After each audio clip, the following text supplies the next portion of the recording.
Thank you all. Canadians woke up today to a trade war. This is not something that we wanted. It is unwarranted. It is wrong. It's illegal. And we are going to fight back. And Canadians are already showing that defiance. They're standing up for one another. They're showing that they want to buy Canadian. They're boycotting American. And this is going to be a difficult time. So I'm calling on, in this time, where workers are telling me that they are desperately worried if they are going to lose their jobs. We already have seen massive job losses in the steel sector as a result of the steel and aluminum tariffs, and now we're going to see across the board job losses. The impact of this is probably the worst economic attack on our country that we have experienced in our lifetime, and the repercussions can be devastating. People continually tell me, they literally don't know if I will be able to go into my next shift, if I'm going to be laid off. There are auto workers talking about when there's pauses on the auto line, which normally happen, some of the workers are wondering, does this pause mean that we're shut down and we're going to go home and we lose our jobs? And what does that mean for a person? And they lose their job when you're living paycheck to paycheck. That means you could lose your home, not be able to put food on the table for your family, not be able to make your rent, not make your other bills. This is serious. Given the gravity of what we're up against, I'm calling on an emergency session of Parliament like we had in the pandemic. What we're witnessing could be worse than the pandemic and very likely will be worse. But Canadians are ready to fight back. And so my promise is we should fight back as well as elected officials. So an emergency session of Parliament where we do three things. One is we need to put in place supports for workers. Workers are already impacted. We need immediate supports. And I'm calling on EI to be immediately reformed so it is covering enough workers. It's a sufficient amount to cover people's bills, and it's quick. People can get it quick enough so that they can actually come in and support them. Secondly, we need to create good jobs in Canada. And so that build Canadian, buy Canadian plan at the federal level needs to be there so we can build more and create good jobs in this difficult time. And finally, I know while the Parliament doesn't need to be recalled to put in place the retaliatory tariffs, I believe we should send a united message as all leaders and all parties that we stand united together, opposed to these tariffs, and we're going to impose these retaliatory tariffs with a unified voice, denouncing Donald Trump's attack on our country. This is a time that calls for us to step up, to be united, and to fight back. And so I'm calling for an emergency session of Parliament to do exactly that. Ce qu'on a vécu maintenant, aujourd'hui, c'est une guerre commerciale. C'est une guerre qu'on n'a pas voulu, mais c'est une guerre dans laquelle on se retrouve. À ce moment, on a des travailleurs qui ont peur qu'ils vont perdre leurs emplois. Mais qu'est-ce que ça veut dire pour une famille qui a de la difficulté à rejoindre le debout? Ça veut dire qu'ils ont peur qu'ils vont perdre leur maison. Ils ne peuvent pas payer les factures, les hypothèques. Ils ont peur qu'ils ne peuvent pas faire l'épicerie pour leur famille, pour nourrir leur famille. Donc, on est dans un temps tellement difficile, avec beaucoup d'inquiétudes. C'est tellement grave.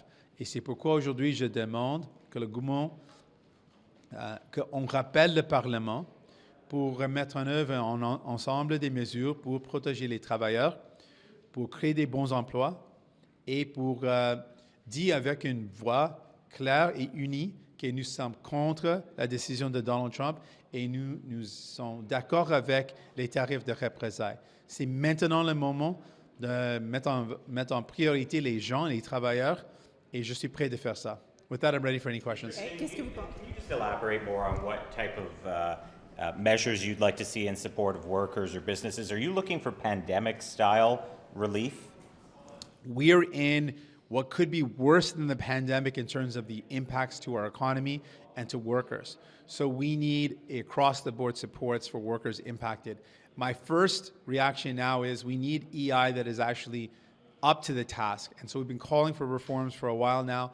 I want that to be put in place. EI that is quicker to access, that covers more workers, that is the sufficient amount so you can actually pay your bills. The current replacement fee or the replacement salary is not enough to cover the cost for many families. So we need an adequate EI to meet the needs of today. Ça serait combien l'augmentation de l'assurance-emploi? Vous voulez une augmentation de combien des montants en pourcentage? Le but que j'ai pour l'augmentation, c'est une assurance-emploi qui couvre tous les gens. À ce moment, ça couvre seulement 40% des gens. Donc, on a besoin d'une assurance-emploi qui couvre tous les gens qui travaillent. particulièrement avec la crise dans laquelle on se retrouve, on a besoin d'une assurance emploi qui fonctionne. Donc, ça, c'est un niveau. Deuxième élément, c'est on doit avoir accès plus rapidement parce qu'à ce moment, il y a un délai qui est trop long, particulièrement quand les gens vont perdre leurs emplois tout de suite. Et finalement, le montant que les gens reçoivent, qui remplace le salaire, ce n'est pas adéquat pour les coûts dans leur vie. Donc, ce sont les éléments que je veux voir une augmentation. Mais vous voulez une augmentation de combien? You want to vote down the government at your earliest opportunity. Do you still stand by that statement, and do you think now is the time for an election? Now is the time to put workers first. We're literally in a trade war. And I can't imagine any opposition leader that wouldn't want to support a package to help workers impacted by this. We did that during the pandemic. We came together. We need to have that same approach now. So my answer to that is we need supports our workers first, put in place working, and an election afterwards. And what's the plan for, I mean, how long would you see something like that? This tariff war could go on for 4 years. So how long would these measures that you're suggesting go on for? And how are we paying for it? So the employment insurance should be permanent changes to the employment insurance that cover workers when they're impacted. That is something that we've long needed, and so now I'm saying I want that fix in place now, immediately done so that workers can count on it, so it's there for them. And then the measures in terms of the economic stimulus, well, we need it immediately. We need a short-term fix. And as we move towards building a more resilient economy, we can look at ways to adjust it. But there's no doubt with the current circumstances, our reliance and dependence on the United States and the trade war that we find ourselves in, we need to build Canadian by Canadian, and that is something that's going to be short-term, but I expect it to be a long-term permanent shift where we use the buying power we have to invest in our country. What specifically do you need Parliament to return for? The EI reforms, does that require legislation, or isn't that not something that the government can do without Parliament coming back? We saw in the pandemic that we understood the severity of the situation required us to come together to pass legislation to be able to support Canadians. This is worse than the pandemic. The potential ramifications of this trade war could have devastating impacts on our economy worse than what we saw during that period of time. And so we absolutely need to have the ability to come back to Parliament to get things done. And what I'm saying is I want supports of workers done first. An election is secondary to that. First, let's get the support in place for those workers. Let's make sure they get the help that they need. People are already losing their jobs, and then we can worry about an election after that. You would see this legislation, or if it would require legislation, see it receive royal assent before you'd be comfortable going to an election. Obviously, if there was legislation towards that, it would die on the order paper once an election was called. So is that what you're saying? You'd need to see it become law or pass through the Senate and return back? Yeah, I don't want just a lip service. I want protections in place for workers, passed and implemented, helping out people. We literally have a dire situation. 25% tariffs on our country will mean potentially hundreds and thousands of workers lose their jobs. So to Canadians listening, my commitment to you is I promise I'm going to fight to protect your jobs. I promise I'm going to fight to make sure workers impacted get help. And I promise that I'm going to put in place supports that I can do so that people who are worried about the cost of living that's already so high going up, I'm going to fight to make sure life is more affordable. Juste en français, s'il vous plaît. Donc, vous vous engagez à ne pas faire tomber le gouvernement libéral jusqu'au moins début avril, si vous voulez qu'il y ait tout un appui là, qui soit mis en place pour les travailleurs. Vous vous engagez à ne pas le faire tomber pendant plusieurs semaines jusqu'au début du mois d'avril? Ma priorité maintenant, c'est vraiment important, dans une guerre commerciale, au niveau qu'on n'a jamais vu dans notre histoire, je priorise les travailleurs. Je priorise le passage des protections pour les travailleurs premiers et puis une élection avant ça. Mais c'est premier, on doit après ça. Donc, on doit avoir des protections en place pour les travailleurs. Et puis... Ça prend des semaines.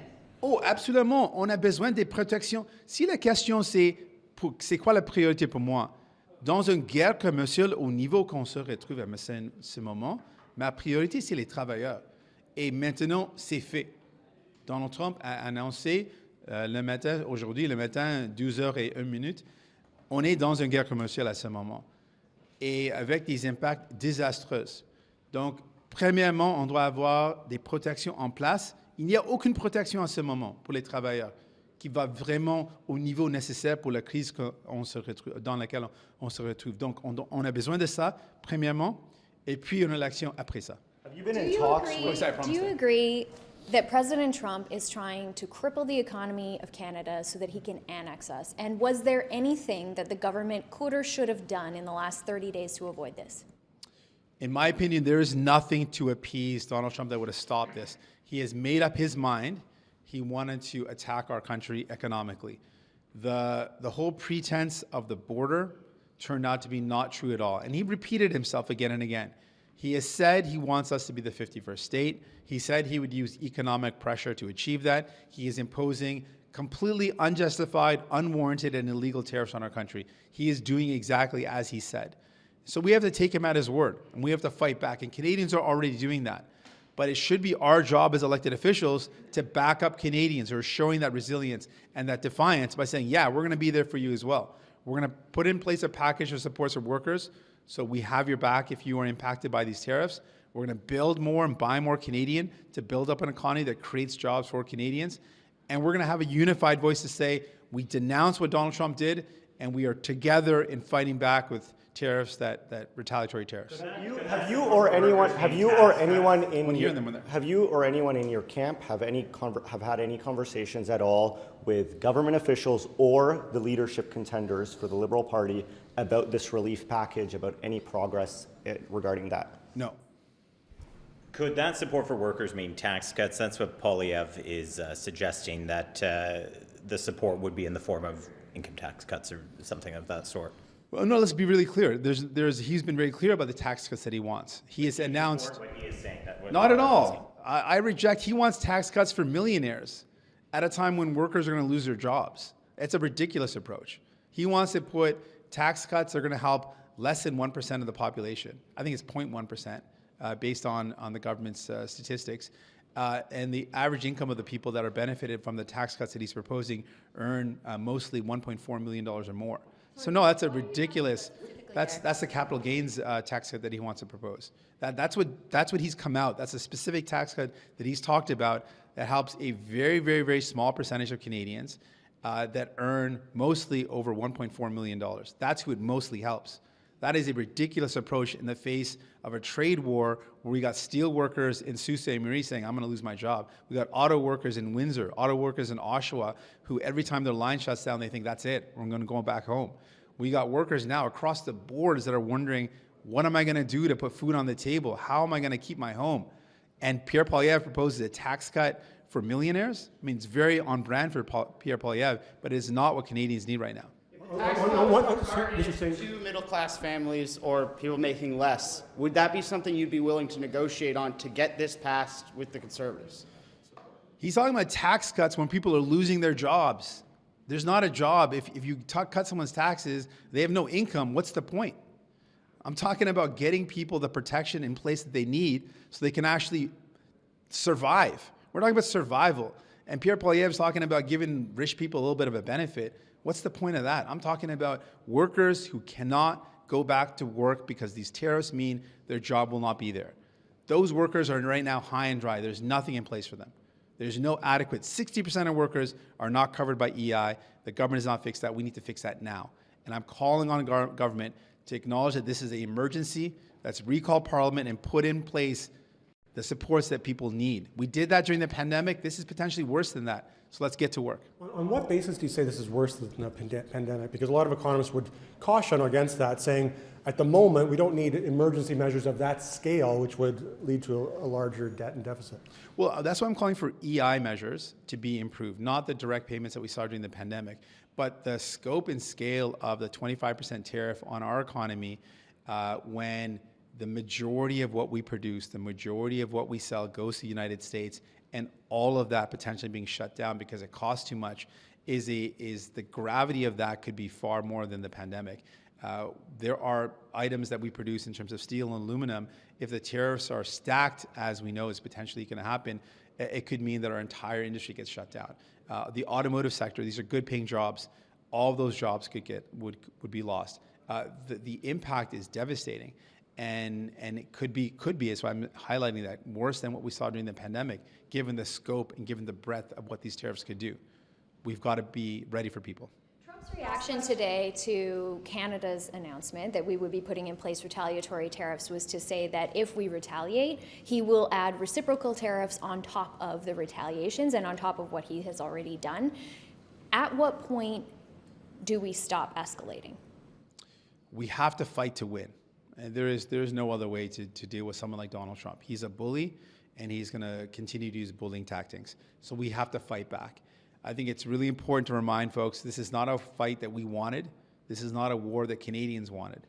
This is a trade war that's going to hurt Americans. It's going to mean that their cost of living goes up. It's going to hurt Canadians. It's going to hurt workers. It is bad. But the only way out of this is to fight back and to stay strong. So we have to fight back. We have to stay strong. And we also need to look for the future where we are less reliant on the United States. And that's why I've talked about the Buy Canadian, Build Canadian, changing the way we buy things so we use our federal dollars towards Canadian-made products, using Canadian content. We've got to really reshape our economy so that we're more resilient and look to other trade partners. But what we're up against right now is serious. And my commitment to Canadians who are watching this today is that I'm going to fight like hell for you. Thank you so much. Merci.